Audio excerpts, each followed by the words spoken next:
家好啊！我而家身處嘅位置咧係特殊區，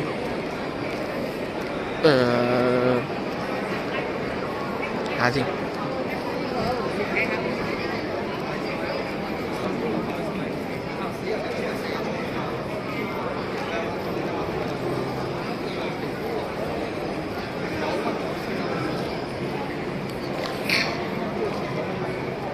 大家好，歡迎收睇8198報嘅頻道。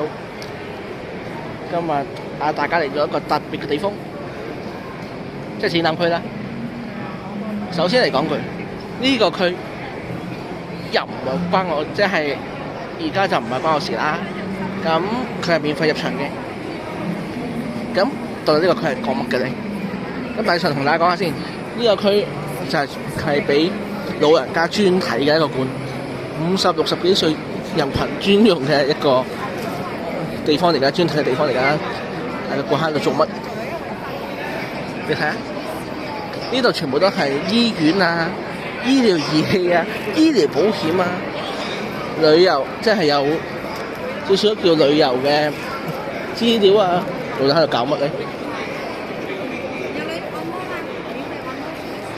同埋置業啊，等等一啲展覽區，即係展覽商啦，到底係搞乜嘢？大家都留意到，咁其實係咁樣嘅。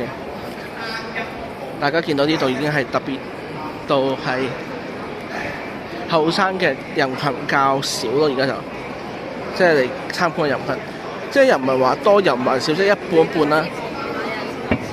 咁呢邊係就話你。即係你冇，即係叫退休線呢邊叫做。當你冇工作能力之後，就會開始呢度行下㗎啦。係咁解。